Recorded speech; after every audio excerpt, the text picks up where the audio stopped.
todos esses que falam de sabedoria é o rei Salomão. Então, tradicionalmente, esses livros foram atribuídos ao rei Salomão. Hoje em dia, a gente sabe que provavelmente não foi ele que escreveu, pelo menos não escreveu eles inteiros.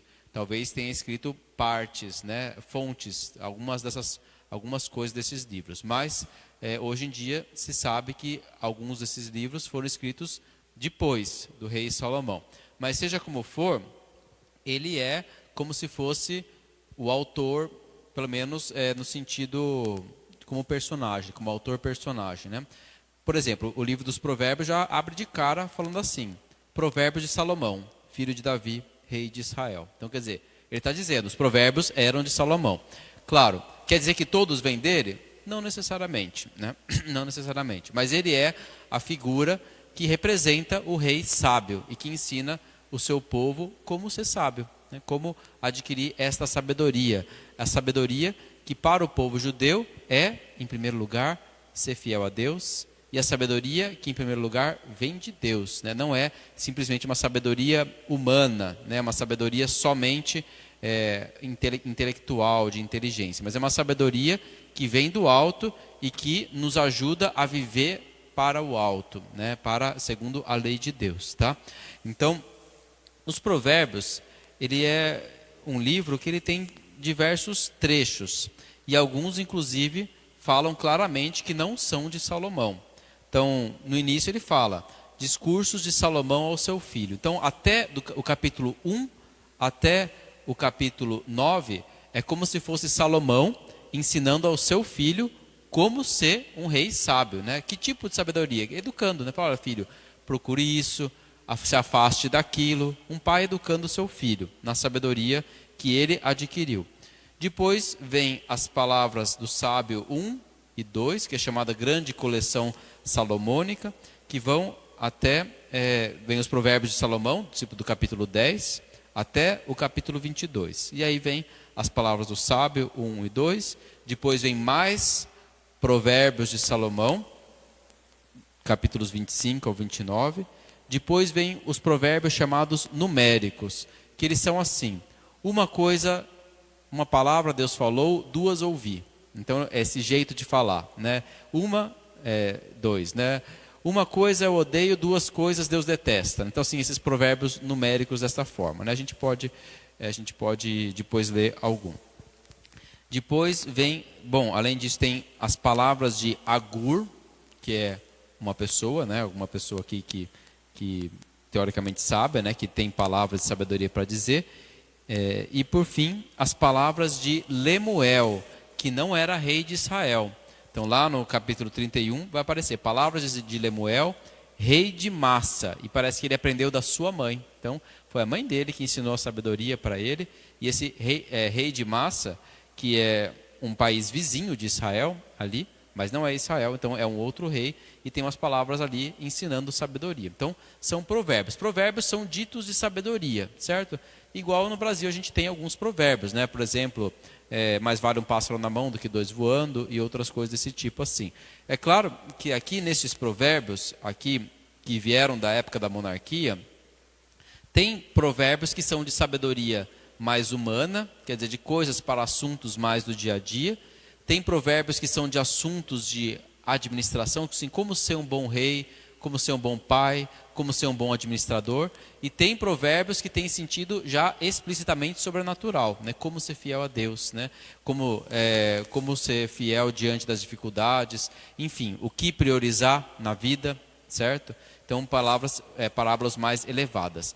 Existem muitas coleções de provérbios que vêm de uma coleção de provérbios egípcios, então de um rei do Egito, lá do ano mais ou menos 1100 antes de Cristo. Então, quer dizer, e muitos desses provérbios aqui parecem um pouco com aqueles provérbios de lá. Então, é bem provável que tenha tido alguma influência de sabedorias dos reis de fora do Egito que foi absorvida e entrou no povo de Israel, e o rei de Israel também passou para aqueles que ele queria ensinar. Então, não quer dizer que seja tudo invenção do rei. Pode ser que tenha influências externas, porque tem outras literaturas de provérbios nos povos em volta. Então, pode ser que ele tenha realmente adquirido esses provérbios de outros reis ou outras cortes reais, e de fato, depois ele está pondo por escrito. Tá? Então, este é o livro dos provérbios. E ele é bem heterogêneo. Ele não é assim, ele tem partes, e tem partes que assim, são 2 frases, já é um provérbio, já dá para meditar aquele provérbio ali. Às vezes, se você estiver fazendo oração com o livro dos provérbios, não vale a pena ler com muita pressa, porque realmente às vezes ele tem ali, sei lá, 2 versículos que já são o suficiente para você pensar naquilo. Aí os próximos 2 versículos não tem nada a ver, né? É um outro provérbio, que também é bom, mas aí às vezes basta cada dia, às vezes meditar 1 ou 2 provérbios, 3, né? Mas não é aquela coisa para você ficar lendo assim um montão, né? Assim, porque senão você não guarda também, né? Todos os conselhos que ele tem para dar. E são muito bons, e eles dão bastante equilíbrio na vida. É claro que a gente esquecer que o autor dos provérbios não é um autor explicitamente cristão. Então, ele não tem em vista o evangelho. Então, tem conselhos aqui nos provérbios que são bons, que são de bom senso, mas ele tem em vista a lei que os judeus tinham naquela época, né? Então, assim, por exemplo, você vai ouvir falar às vezes de divórcio aqui, coisas desse tipo, mas por quê? Coisas que Jesus abole para os seus discípulos, mas porque na lei de Moisés certas coisas eram previstas. Por exemplo, na lei de Moisés era previsto que você podia ser dono de um servo ou de um escravo, estava lá. Então os provérbios vão dar a sabedoria de como lidar com o seu servo, com o seu escravo. Tá? E são provérbios que têm como vista este contexto. Quer dizer que não serve para nada para a nossa vida? Não, pode ser que sirva. A gente pode fazer uma certa adaptação. Claro, a gente sabe que hoje em dia a gente não deve ter escravos, né? Que isso é contrário à dignidade humana, mas a gente sabe que de repente a gente pode ter uma pessoa que trabalha para a gente.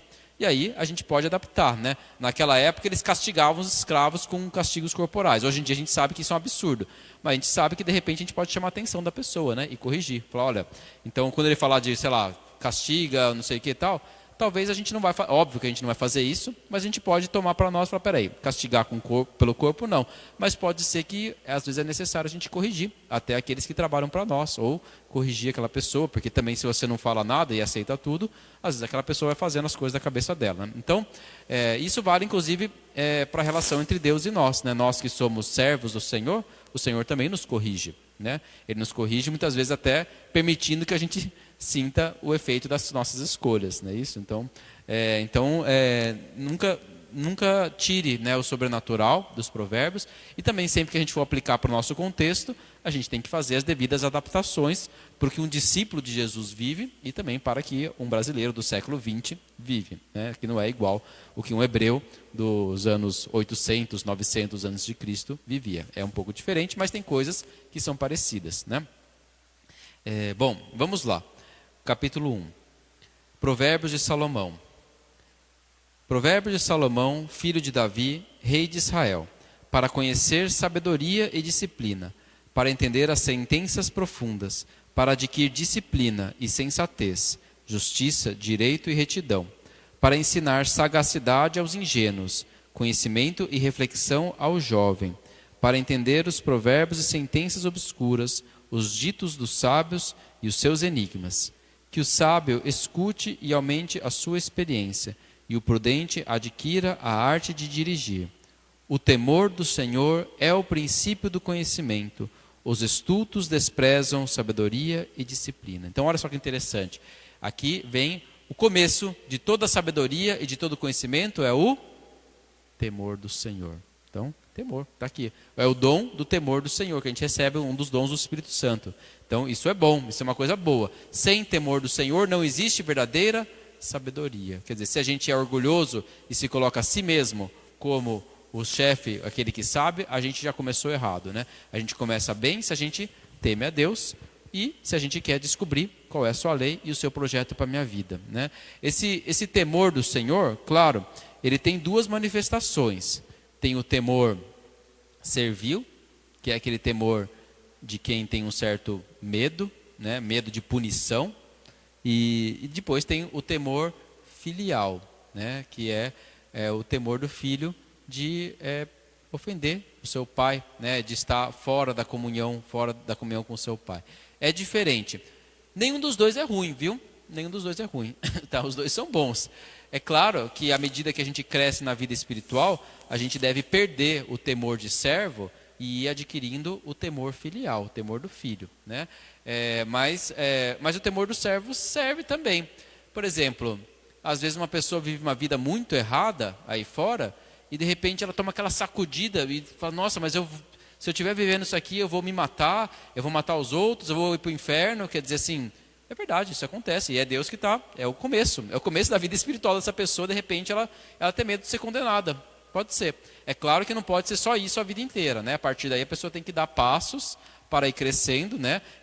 No verdadeiro temor, que é o que Deus quer. Não é só o medo, né? Mas às vezes a vida espiritual começa nesse medo de ser condenado. Isso acontece muitas vezes, né? O próprio bom ladrão lá, né, no alto da cruz, de fato, talvez um pouco do seu pedido de misericórdia para Jesus foi o medo. Quer dizer, ele estava diante da morte, ali sendo condenado, vendo que a vida dele estava para acabar. E aí ele teve o temor, ali o temor do Senhor. Falou, puxa vida, né? O que vai ser minha vida? Quando eu vou morrer aqui, eu vou para onde? Né? Então assim, deve ter tido um pouco de temor, de medo, né, naquele momento. E tudo bem, aquilo levou ele a mudar de vida. Então, mas o temor do Senhor é o princípio do conhecimento. Claro, inicialmente o temor servil, mas depois o temor filial. Quer dizer, a abominação a tudo aquilo que se afasta de Deus, da verdade, da justiça. A gente tem que ter o desejo de conhecer o que é a verdade, mesmo que a verdade não seja aquilo que eu gostaria que fosse. A gente tem que ter o desejo de conhecer o que é a vontade de Deus, mesmo que de repente a vontade de Deus não é a minha vontade. Então esse é o temor do Senhor. E aí quando a gente vê, tem a vontade de Deus e tem a minha vontade, prevalece a vontade de Deus. Se tem entre a vontade de Deus e a minha vontade prevalece a minha, eu não sou uma pessoa sábia. Eu nunca vou adquirir a sabedoria. Eu vou errar. Eu vou achar que eu sou sábio, mas na verdade eu sou estulto, como diz a Bíblia, né? Burro. Eu estou andando nas trevas. Então, o temor do Senhor é o princípio da sabedoria. Quem não teme a Deus, quer dizer, quem não deseja, quem não teme errar, quem não teme estar na mentira, quem não teme o próprio Senhor, não encontra a verdadeira sabedoria. Vamos lá. Escuta, meu filho, a disciplina do teu pai. Não desprezes a instrução da tua mãe, pois será formoso diadema em tua cabeça e colar em teu pescoço. Então, é Salomão falando para o seu filho, pelo menos como figura literária é ele, né? E ele está dizendo, olha, não despreze a instrução do teu pai e da tua mãe, né? Então aqui tem aquele mandamento de Moisés que ressoa aqui. Vocês vão ver que esses livros sapienciais, eles fazem eco aos mandamentos da lei de Deus, do Pentateuco, mas eles colocam de maneira prática. Então aqui ele fala, olha, não despreze o conselho do seu pai e da sua mãe. Qual que é esse mandamento? O mandamento que Moisés deu de honrar pai e mãe. Então quer dizer, Moisés fala, o Senhor diz, honra teu pai e tua mãe. E aqui ele está dizendo, olha, você quer ser sábio? Escuta os conselhos do teu pai e da tua mãe. Você vê que é a lei, só que aplicada no sentido prático, né? Então, a literatura sapiencial ela tem essa característica. Ela pega a lei de Deus, que Deus declara que é assim, e ela coloca na vida prática. Como que a gente deve viver essa lei de Deus? Meu filho, se pecadores quiserem te seduzir, não consintas. Se disserem, vem conosco, façamos emboscadas mortais gratuitamente, prendamos o inocente, nós os tragaremos vivos como o Sheol, a mansão dos mortos, inteiros, como os que baixam a cova. Obteremos riquezas magníficas, encheremos nossa casa com despojos. Reparte a tua sorte conosco, e todos teremos uma só bolsa. Então, quer dizer, se vier alguém aí querendo te seduzir para fazer coisa errada, para se dar bem na vida, tantas coisas erradas que a gente pode fazer para se dar bem, meu filho, não os acompanhes em seu caminho, afasta os teus passos dos seus trilhos, porque os seus pés correm para o mal, apressam-se para derramar sangue. É em vão, porém, que se estende a rede sob os olhos dos que têm asas. Suas insídias serão mortais para eles, atentam contra si próprios. Assim termina a cobiça sem medidas, tirando a vida do seu dono. Então, quer dizer, quem faz isso, no fundo, está estendendo uma rede de armadilha, mas se você é sábio, você voa, né? Você passa por cima da rede, né? Você não pisa nela. Então, quem tem a verdadeira sabedoria de Deus, tem asas, voa, não pisa na rede, né? A rede pega só quem não tem asa e quem pisa nela, tá certo? Então, está aqui, né? Ele está ensinando o filho a fugir do bem, a fugir do mal e a praticar o bem. Isso é uma instrução necessária para todo bom pai nesta terra. Todo bom pai e toda boa mãe deve ensinar os filhos a fugir do mal e a procurar o bem. Isso é necessário, a gente não pode se omitir disso. E até na catequese das crianças, isso é necessário para que elas possam receber a primeira comunhão. É claro que tem que ser de uma maneira amável, uma maneira gentil, mas elas devem ter consciência de que elas devem evitar o mal e fazer o bem. E que Deus recompensa o bem e castiga o mal, de certo modo. Isso é necessário. Porque se a gente não fala isso, as pessoas realmente tropeçam. Se um pai e uma mãe não educam o seu filho a procurar o caminho do bem, de fato o filho não vai procurar e vai fazer o que dá na cabeça dele. E aí a culpa é dos pais, né? Assim, então assim, é necessário que se eduque para o bem, que se ensine o caminho do bem. A sabedoria apregoa pelas ruas. Olha que interessante. Então a sabedoria ela chama, ela fala pelas ruas. Nas praças levanta a voz, grita nas encruzilhadas e nas portas da cidade anuncia. Olha que interessante, a sabedoria parece uma pessoa, né? Ela chama, ela grita. Não é só uma sabedoria abstrata, né? Uma sabedoria, olha, uma sabedoria de vida, que pessoa inteligente. Não, é uma sabedoria que fala, que chama, que grita, é uma pessoa. Então isso é muito, muito importante para nós entendermos a Santíssima Trindade.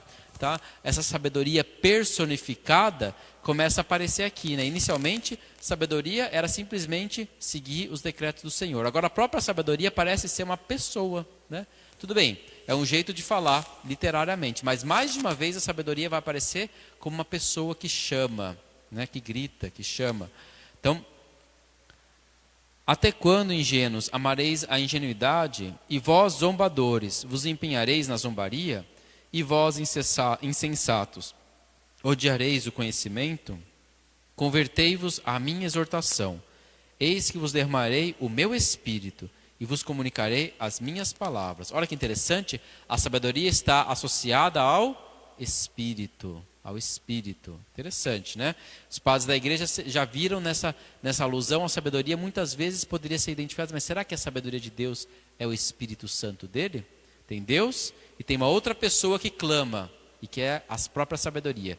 Alguns padres identificaram essa sabedoria com o próprio Espírito Santo. É claro que os judeus aqui não têm um conhecimento claro da pessoa do Espírito Santo, né? Mas já é uma pista, né, de que em Deus existe uma sabedoria, e essa sabedoria é uma pessoa que chama, né? E essa sabedoria é o próprio Espírito, né? Eu falo aqui, tá bom? Derramarei o meu Espírito e vos comunicarei as minhas palavras, porque vos chamei e recusastes, estendi a mão e não fizestes caso. Recusastes meus conselhos e não aceitastes minha exortação. Por isso vou rir da vossa desgraça, vou me divertir quando vos chegar o espanto. Quando vos sobrevier o espanto como tempestade, quando vossa desgraça chegar como um turbilhão. Quando caírem sobre vós a angústia e a aflição. Aí vão me chamar e eu não responderei. Vão me procurar e não me encontrarão, porque odiaram o conhecimento e não escolheram o temor do Senhor. Não aceitaram o meu conselho e recusaram a minha exortação. Comerão, pois, o fruto dos seus erros e ficarão fartos dos seus conselhos. Então, muitas vezes, a condenação de Deus é que a pessoa coma o fruto dos seus próprios erros, né? Então, isso é uma das formas como Deus chacoalha as pessoas.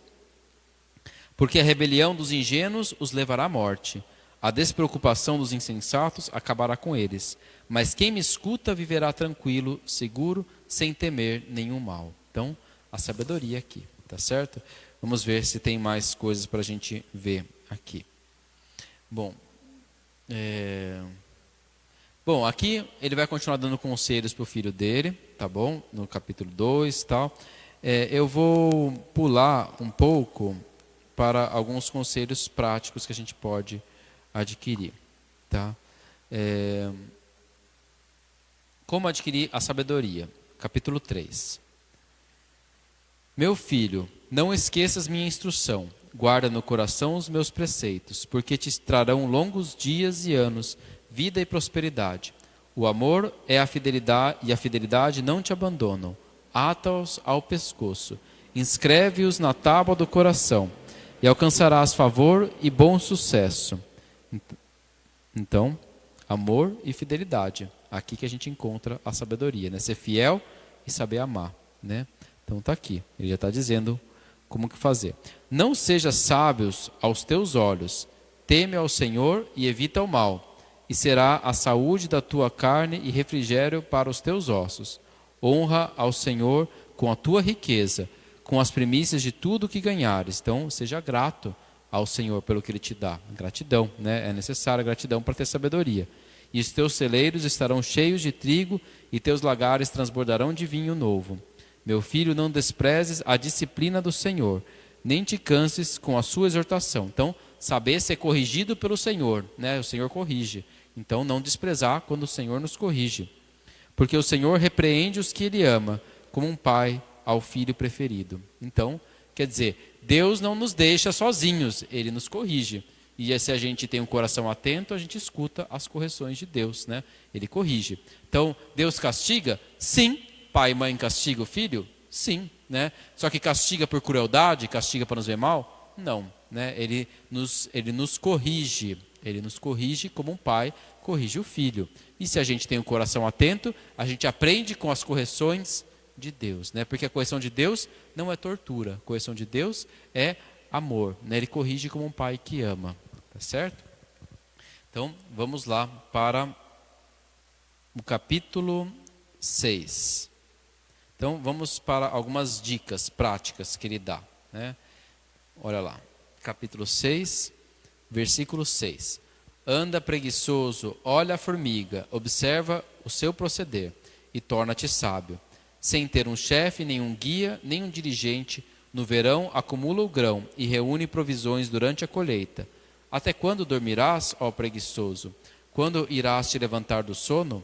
Um pouco dormes, cochilas um pouco cruzas os braços e descansas, mas te sobrevém a pobreza do vagabundo e a indigência do mendigo. Então, ele está falando contra a preguiça, né? Ele está falando, olha, não sejas preguiçoso, né? Olha a formiga, como ela trabalha, e ninguém está mandando ela trabalhar. Ela no verão, ela acumula o que ela vai precisar para o inverno. Assim também, nós precisamos ser trabalhadores, né? Não sermos preguiçosos, é isso que ele está dizendo. E assim ele vai dando muitos outros conselhos. Olha aqui no capítulo 8 dos Provérbios.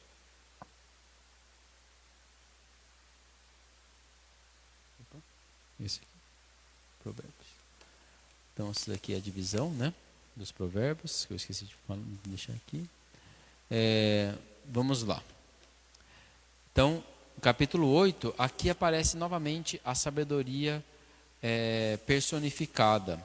Então, a sabedoria não chama, o entendimento não levanta a voz, nos montículos ao lado do caminho, em pé, junto às veredas, junto às portas da cidade, gritando nos caminhos de chegada: a vós, homens, eu chamo, dirijo-me aos filhos de Adão, os ingênuos aprendam a sagacidade, os insensatos adquiram um coração. Olha que interessante, a sabedoria chama, é uma pessoa que chama, e ela chama a todos, não apenas os judeus, né? Não está falando, olha, filhos de Abraão, olha, filhos de Moisés, não, filhos de Adão. Todos os homens a sabedoria chama, e ela chama, é uma pessoa, tá certo? Vamos lá para o versículo 12. Eu, a sabedoria, moro com a sagacidade e possuo o conhecimento da reflexão. O temor do Senhor odeia o mal. Detesto o orgulho e a soberba, o mau caminho e a boca falsa. Eu possuo o conselho e a prudência. São minhas a inteligência e a fortaleza. É por mim que reinam os reis e que os príncipes decretam justiça. Por mim governam os governantes e os nobres dão sentenças justas. Olha que interessante. Então, a justiça e a verdade dos governantes vem da sabedoria eterna. Para alguém fazer um bom governo, fazer bons decretos e coisas justas, ela precisa estar em sintonia com a sabedoria de Deus, a sabedoria personificada. Se ela faz conforme os seus próprios interesses, se a gente se reúne e a gente resolve decidir o que nós achamos que é melhor, então a gente erra. Agora, se a gente procura conhecer a sabedoria que vem do alto, aí a gente governa com justiça. A gente governa conforme. Então a justiça vem de Deus, ela não é inventada aqui, né? A gente não é capaz de declarar o que é justo. O justo é o que o Senhor declara como justo, né? E quando a gente declara sentenças justas, a gente está em sintonia com o Senhor, tá certo? Então é pela sabedoria que deveriam governar os nossos governantes, né? Infelizmente a maioria das vezes não é assim, né? Não é só no Brasil, né? No mundo inteiro, né? Mas então assim, mas deveria ser assim, tá? A prudência, tudo vem de Deus. Eu amo os que me amam, os que madrugam por mim hão de me encontrar. Comigo estão a riqueza e a honra, os bens estáveis e a justiça. O meu fruto é melhor do que o ouro puro. O meu lucro vale mais do que a prata de lei. Eu caminho pela senda da justiça e ando pelas veredas do direito, para levar o bem aos que me amam e encher os seus tesouros. Então, a sabedoria vale mais até do que ser rico, né? Encontrar a sabedoria que vem de Deus. Então, é interessante. Vamos ver o que mais aqui. E agora, olha que interessante aqui. Então, é uma pessoa e ele fala o seguinte: o Senhor me criou, primícias de sua obra, de seus feitos mais antigos. Desde a eternidade fui estabelecida, desde o princípio, antes da origem da terra. Olha que legal. Então, o Senhor e a sabedoria parecem ser um pouco distintas, né? A sabedoria é uma pessoa, mas parece ser distinta de Deus, né? Em algum certo sentido. Por outro lado, está com ele desde toda eternidade. E no hebraico, esta palavra, ela é, na verdade, traduzida como gerou, né? O Senhor me gerou. Ele me gerou eternamente. Assim como a gente fala no creio, né? Nascido do Pai antes de todos os séculos, né? Então, gerado, não criado. Então, aqui se vem uma analogia com o próprio Filho. Então, os padres da igreja enxergaram aqui essa sabedoria personificada, vinda de Deus, distinta dele, mas que existe com ele desde toda a eternidade, portanto, tem atributos divinos, é o Filho. Os padres da igreja viram aqui uma imagem do Deus Filho. O Filho, né? O Filho de Deus. Vamos ver o que mais que fala aqui. Estabelecida desde o princípio, antes da origem da terra. Quando os abismos não existiam, eu fui gerada. Quando não existiam os mananciais da terra. Antes que as montanhas fossem implantadas, antes das colinas, eu fui gerada. Ele ainda não havia feito a terra e a erva, nem os primeiros elementos do mundo. Quando firmava os céus, lá eu estava. Quando traçava a abóbada sobre a face do abismo, quando condensava as nuvens do alto, quando se enchiam as fontes do abismo, quando punha um limite ao mar, e as águas não ultrapassavam o seu mandamento, quando assentava os fundamentos da terra, eu estava junto com ele, como mestre de obras. Eu era o seu encanto todos os dias. Todo o tempo brincava em sua presença, brincava na superfície da terra e me alegrava com os homens. Olha que interessante. Então a alegria dele era estar com os homens. E Deus, quando criou todas as coisas, criou elas com a sua sabedoria. Nada Deus criou sem a sua sabedoria. No Gênesis a gente vê que Deus cria com a sua palavra.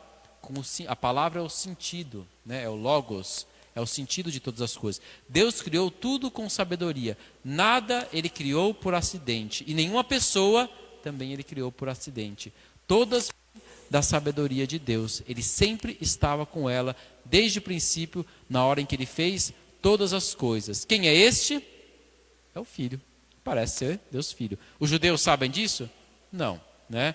Eles não conhecem o Filho exatamente. Mas aí tem uma distinção, né? Um enigma aí para eles, né? Deus e, por outro lado, a sabedoria que foi gerada de Deus desde toda a eternidade, compartilha a eternidade com Ele, foi eternamente gerada, e estava com Ele, e por meio dele foi criada todas as coisas. A gente não fala isso, por Ele todas as coisas foram feitas, e por nós homens, e para a nossa salvação, desceu dos céus. Então, aqui a gente vê Deus que criou todas as coisas com a sua sabedoria personificada, cuja alegria era estar com os homens, e mais ainda, brincando, como uma criança brinca. É Deus que se alegra, né? A sabedoria que se alegra em estar conosco. Portanto, meus filhos, escutai-me. Felizes os que guardam os meus caminhos. Escutai a disciplina, tornai-vos sábios, e não a desprezeis.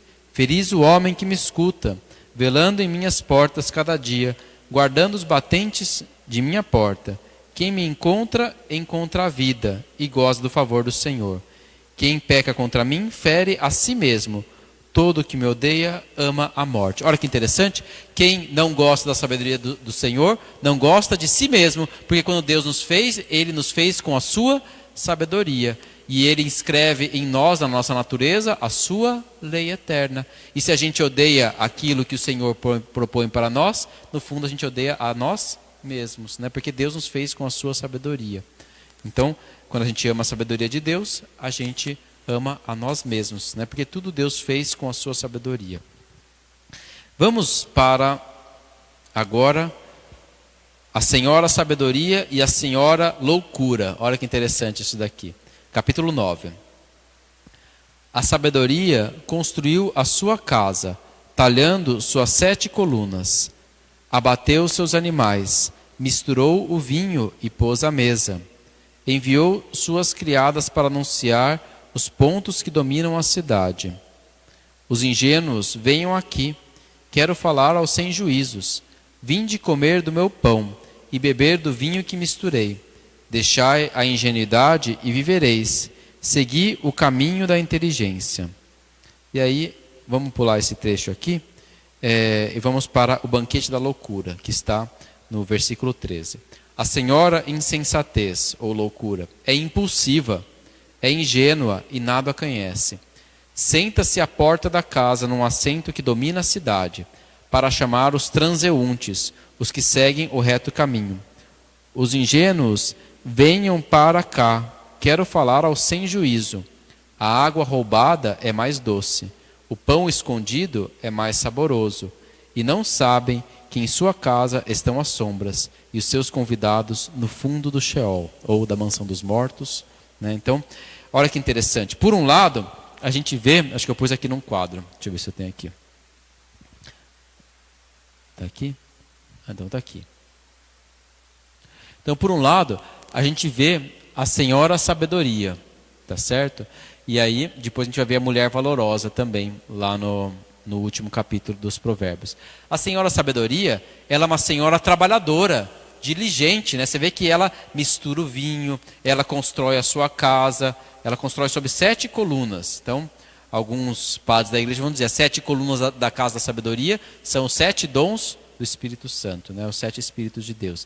E as 7 colunas também parece ser um templo que ela constrói, né? Um templo que ela constrói, é o templo do Senhor, né? Então, ali a gente vê, e ela vai lá, ela envia as criadas vão lá, são missionários, né? Que vão chamar as pessoas, convidar para vir, ela abate os animais, ela mistura o vinho, ela prepara um banquete, essa é a sabedoria. E a Senhora Loucura, ela é preguiçosa, né? Ela senta ali na frente da casa dela, que domina a cidade, e fica lá, ei, entra aqui, ó, ei, ó, vem aqui, ó, a água roubada é melhor, é mais doce, né? O pão escondido é mais saboroso, né? Entra aqui dentro. E as pessoas entram lá e não sabem que na verdade lá dentro mora a mansão dos mortos, né? Então você vê assim como uma é uma senhora trabalhadora, uma mulher diligente, cuidadosa, que prepara o banquete, que prepara com carinho, né? Você vê que ela está preparando com atenção, imola os animais, mistura o vinho, manda as criadas para chamar, ela tem aquele cuidado, né? E a outra senta lá e fica só chamando os outros ali para dentro para que não presta, não é isso? Então, é interessante a diferença entre as duas senhoras, né? A Senhora Sabedoria e a Senhora Loucura. Muitos padres, inclusive, se vocês forem às vezes numa missa de ministérios de acólito, vocês vão ver essa leitura da Senhora Sabedoria. Porque muitos padres da igreja viram nisso uma alusão, claro, os judeus não veem isso, mas os cristãos viram, falar de misturar o vinho com água, preparar ali o banquete, nos lembra do banquete da Eucaristia, né? Então, a sabedoria de Deus que prepara o seu banquete, né? Que tem ali os animais sacrificados, que tem ali o sacrifício, que tem ali tem o vinho, né? E é um banquete de alegria. Então, viram aqui o sinal do banquete eucarístico, que é a sabedoria de Deus nos convida e chama, né, incessantemente, certo? E claro, a outra, obviamente, o banquete do festim do pecado e do mal, né, que é a senhora insensatez. Interessante, né? Isso daqui é esse banquete eucarístico, tá? Depois vem muitos provérbios salomônicos, né? Então, aí são aqueles provérbios curtinhos, né, que a gente vê. Vamos lá, ver alguns deles para vocês terem ideia. Então, vamos lá. No capítulo 10. Provérbios de Salomão. Então, agora tem um monte de provérbios que vai até o capítulo 22. O filho sábio alegra o pai. O filho insensato entristece a mãe. É verdade ou não é verdade? Verdade, né? Então, um filho que é sábio é a alegria do pai. E o filho que é insensato é a angústia da mãe. Não é verdade? Do pai também, claro, né? Mas é uma forma poética de colocar. Tesouros injustos não aproveitam, mas a justiça liberta da morte. Então, quer dizer, se a gente se enriquece injustamente, mais cedo ou mais tarde, aquilo vai ser para o nosso mal. E, por outro lado, a justiça liberta da morte. Então, interessante, né? Garante a vida eterna. E assim por diante, né? O Senhor não deixa o justo faminto, mas reprime a cobiça dos ímpios. Então, quer dizer, todo aquele que é justo, que clama ao Senhor, vai ser socorrido por Ele. E por outro lado, aquele que é cobiçoso e que procura ganhar as coisas com injustiça, vai ser punido pelo Senhor, né? Então, Deus que pune os injustos e que socorre aqueles que clamam por Ele.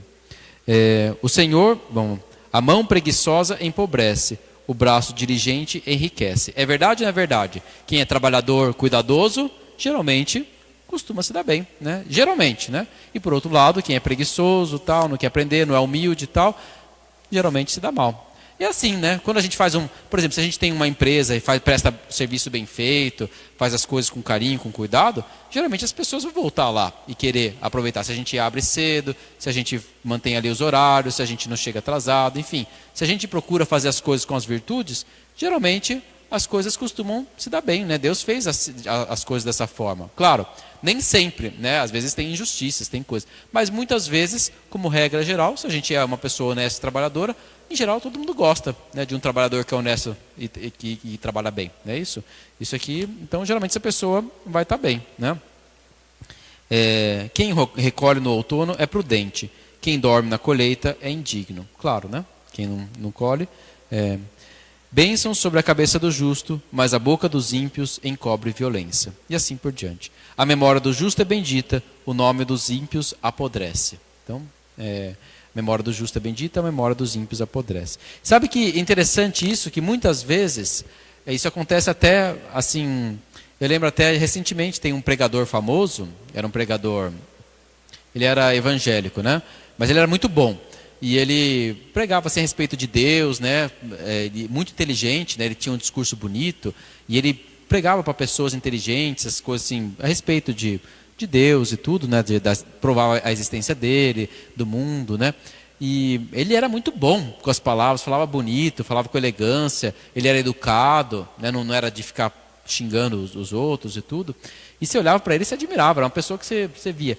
Logo depois que ele morreu, estourou um escândalo da vida dele lá, que ele vivia uma vida dupla, tal, né, não sei o que, tal, fazia coisas. Mas assim, engraçado como foi logo depois que ele morreu, né? A pessoa que as mulheres aí, né, que tinham um caso com ele, tudo já estouraram, jogaram na mídia e aí a memória dele já apodreceu. Não demorou 2 semanas, né? Era uma pessoa extremamente admirada, né? E eu lembro, não faz muito tempo que ele morreu, né? Então, assim, engraçado como essas coisas são mesmo, né? Deus que revela, às vezes, os males escondidos. Nem sempre, mas algumas vezes isso acontece mesmo, né? Pessoas que às vezes são muito admiradas, de repente, estoura alguma coisa ali, e aí aparece a verdade a respeito da vida daquela pessoa, né? Então, tem isso também, né? Bom, vamos ver se tem mais alguma coisa. Tem vários provérbios, né? Vamos lá no capítulo 11, ver se tem uma coisa interessante aqui. Olha só. Balança falsa é abominação para o Senhor, mas o peso justo tem o seu favor. Então, balança falsa, quer dizer, aqueles que, por exemplo, no açougue, antigamente tinha uma balança, né? Aí no açougue eles tinham balanças adulteradas, né? Para eles porem ali um pouco menos de carne e parecer que estava pesando a mais, né? Então, quer dizer, o Senhor abomina isso, né? Para este mundo, quem faz isso é esperto, né? Isso, olha só, vou vender menos carne cobrando mais caro, né? Mas para Deus, ele abomina, né? Deus vê. O comprador pode estar sendo enganado, mas a Deus a gente não engana, não é isso? Então, interessante isso, né? Assim, nessa terra, pode ser que você não esteja usando balança, mas seja o que for que a gente estiver trabalhando, a honestidade, Deus sabe o que é honesto e sabe o que é desonesto. As pessoas a gente engana, a Deus a gente não engana, né? Então, é interessante, né? Onde entra a insolência, entra a ignomínia, mas com os humildes está a sabedoria. Então, para ter a sabedoria é necessário ser humilde, né? É necessário ser humilde. Quem é orgulhoso, na verdade, pode até parecer ser uma pessoa boa, inteligente, mas na verdade não é sábia. E muitas vezes erra e não consegue nem enxergar o próprio erro dela. Então, a integridade guia os homens retos, a maldade destrói os traidores. No dia da ira, a riqueza será inútil, mas a justiça liberta da morte. Então, quer dizer, no dia ali do juízo, o que vai adiantar? A riqueza? Nada, né? Mas na hora da morte, a justiça praticada, essa sim, liberta da morte eterna. Interessante, né? São provérbios que vão ficando, e enfim, tem muitas outras coisas, até às vezes bem prática, né?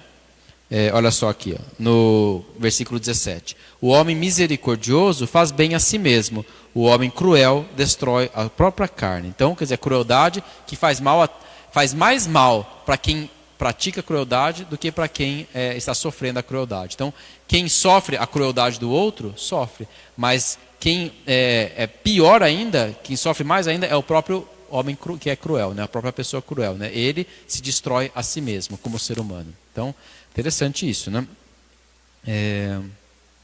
Enfim. Aqui é Deus que julga, né? Tal. Olha que interessante isso daqui, ó. Versículo 22. Um anel de ouro no focinho de um porco é a mulher formosa sem bom senso. Interessante, né? Então, uma mulher que é bonita, mas que não tem bom senso, não tem muita cabeça, né? É igual um anel de ouro no focinho de um porco, né? Então, interessante, né? Falava isso, né? Tá aqui, ó, lendo os provérbios, né? Interessante, né? Porque a beleza uma hora acaba, né? Uma hora passa, né? E por outro lado, as outras coisas, né? Então, esse é o versículo 22, né, do capítulo 11. Legal, né? Tem muitas coisas boas aqui, que são coisas para a gente ir meditando, né? E, lógico, você vê que não dá para você pegar tudo de uma vez, nem ficar lendo um montão, que senão também a gente nem grava, né? Mas vamos ver aqui, ó, no capítulo 12, versículo 4. Uma mulher forte é a coroa do marido, mas a mulher indigna é como a cárie de seus ossos. Então é o osso que vai apodrecendo, né? Então, interessante, né? Então, um casamento feliz é uma alegria, né? E por outro lado, um casamento infeliz, indigno, né? É uma podridão, né? É uma cárie, né? Que vai corroendo, né? Interessante isso daqui também, tá bom? E assim por diante. Então, tem bastante coisa aqui para ver. Eu quero encerrar talvez os provérbios com o capítulo 31. Vamos lá para o finalzinho, que são as palavras de Lemuel, rei de Massa. Então não é Salomão aqui, está vendo que é um rei que nem é israelita. Olha que interessante, no capítulo 31, ele começa falando assim: palavras de Lemuel, rei de Massa, as quais lhe ensinou sua mãe. Então interessante, ele aprendeu com a mãe dele, certo? Que tens, filho meu, filho de minhas entranhas, filho de minhas promessas. Não entregues a tua força às mulheres, nem o teu vigor aos que corrompem os reis. Não é próprio do rei beber vinho, ó Lemuel. Não é próprio do rei beber vinho, nem dos governadores gostar de licor, porque ao beber se esquecem das leis e não atendem aos direitos dos pobres. Dá licor ao moribundo e vinho aos amargurados, bebam e esqueçam-se da miséria e não se lembrem de suas penas. Então ele está falando assim, olha, usa o vinho como anestésico. Naquela época não tinha anestesia, né? Então as pessoas ali que estavam sofrendo dor, perto da morte, né? Às vezes eles davam vinho ali para aliviar as dores da pessoa, né? Mas não como governante, né? Não beba. Tá vendo aqui, ó? Não beba, não se entrega ao vinho, não se entrega ao licor. Então tá aqui uma passagem da Bíblia que pode beber na Bíblia, tal. Pode, mas sim, com cuidado, né? Tá vendo? Não beba vinho, governante, né? Então tenha muito cuidado, não se embriague, né? Então quem acha que, porque eu sou católico, eu não sou crente, eu posso beber, né? Mais ou menos, né? Não é assim não, né? Toma muito cuidado, né? Porque o vinho aqui, ó, ele destrói o coração do rei, né? Quando você está ali com os governantes não deveriam gostar disso, né? Então, interessante, né? Então, uma coisa para a gente ter sempre bastante critério, né? E moderar ali, né? Bom, vamos lá para a parábola da dona de casa, da mulher. Quem encontrará a mulher talentosa vale muito mais do que pérolas. Nela confia o seu marido, e a ele não faltam riquezas. Traz-lhe a felicidade, não a desgraça, e trabalha com mãos hábeis. É como a nave mercante, ou navio mercante, que importa de longe o grão. Noite ainda se levanta para alimentar os criados, e dá ordens às criadas. Examina um terreno e o compra. Com o que ganha com as mãos, planta uma vinha. Cinge a cintura com firmeza e emprega a força dos braços. Então ela é trabalhadora, né?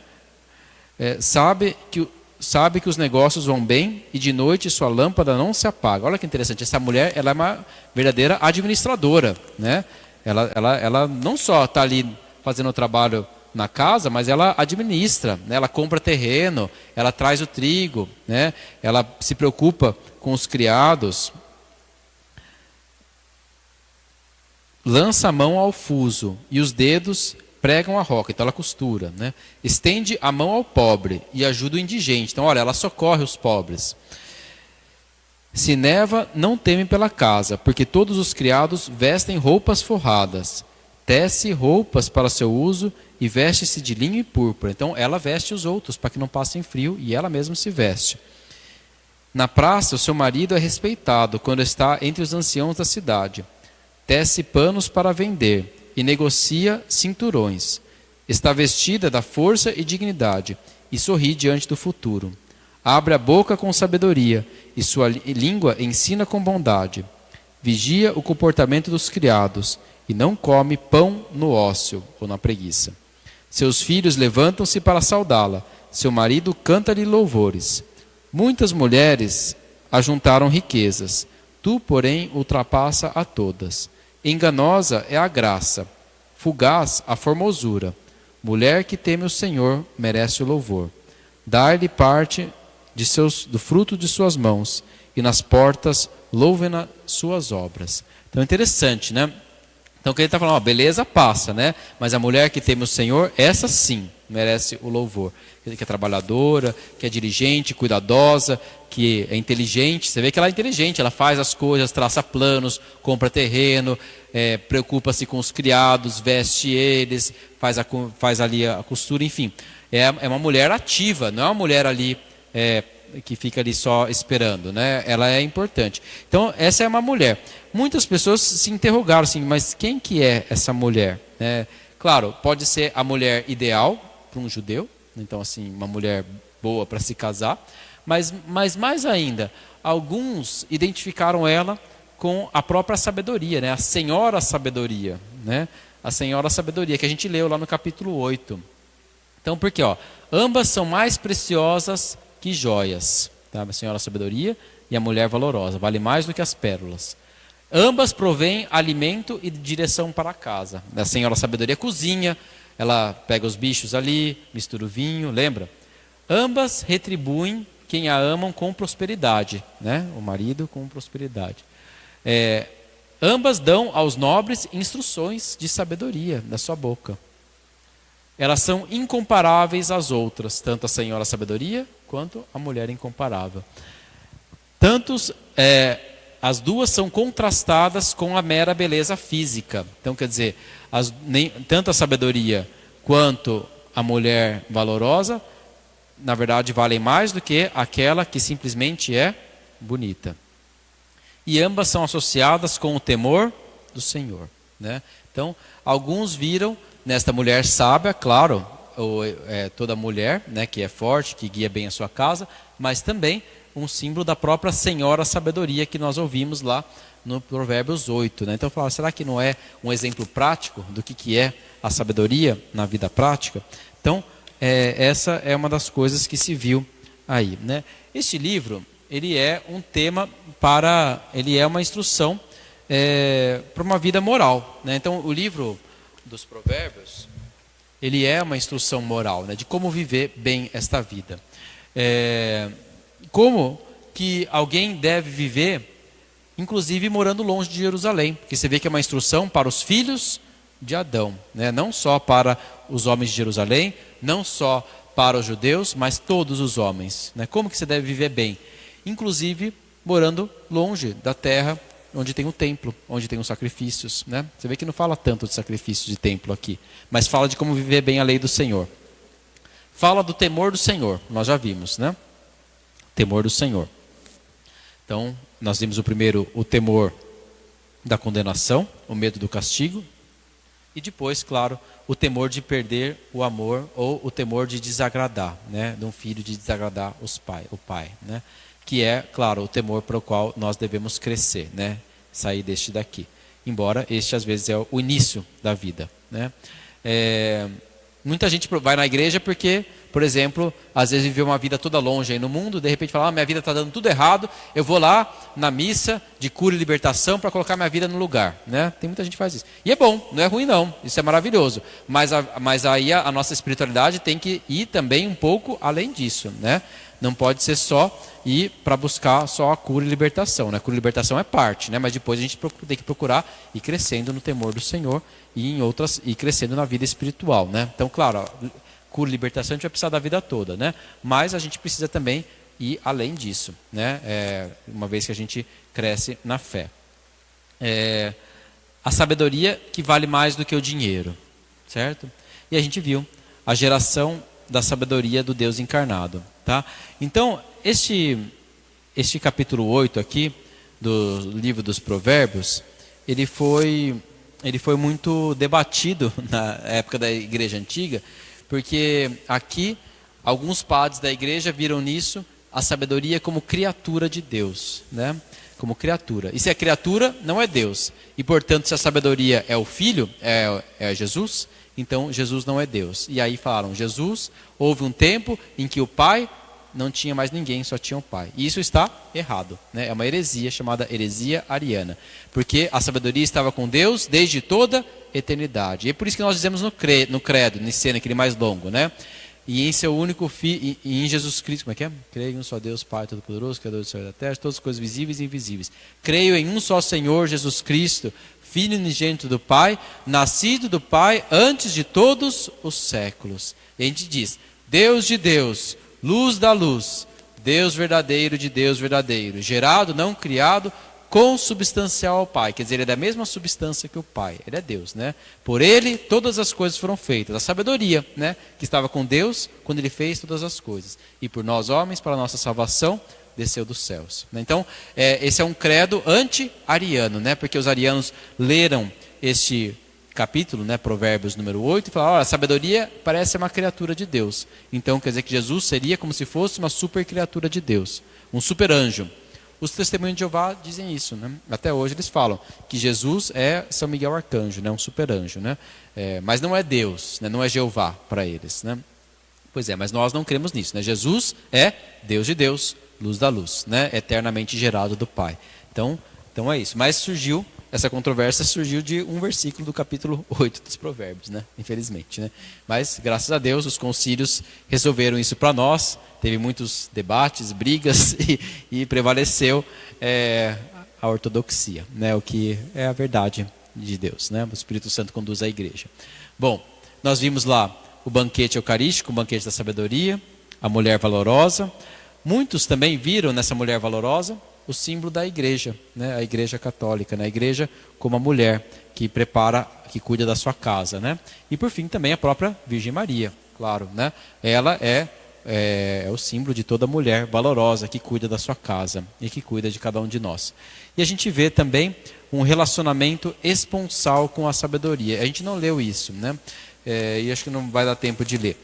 Mas Salomão fala desse relacionamento que ele teve com a sabedoria como se fosse uma esposa dele, né? Que ele a amou, né? Que ele procurou se unir a ela. Então, é interessante isso. Mas depois a gente vai ver isso quando for ver o livro da sabedoria. Hoje a gente vai ficar só nos provérbios, porque acho que já deu bastante tempo os provérbios, mas na próxima a gente vê o livro da sabedoria, e aí a gente vai ver esse relacionamento esponsal, né? De esposo com esposa, que Salomão tinha com o livro da sabedoria. Então vamos também nos colocar agora na presença do Senhor. Nós te pedimos, Senhor, nós te louvamos. O Senhor é a sabedoria da nossa vida. O Senhor nos criou com a sua sabedoria.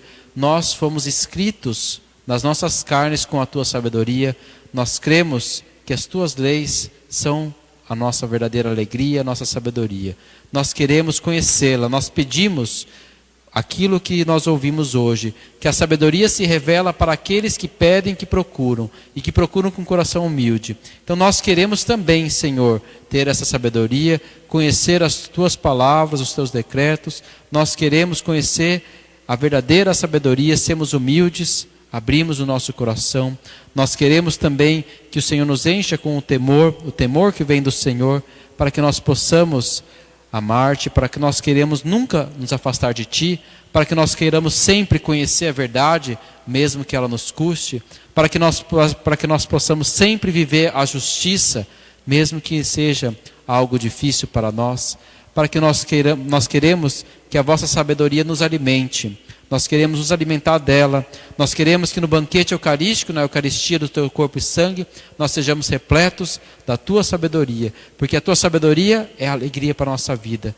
E a loucura e a insensatez nos levam para a morte. Nós queremos participar do banquete da tua sabedoria. Nós queremos ouvir a voz da tua sabedoria que chama, que clama. E nós queremos corresponder.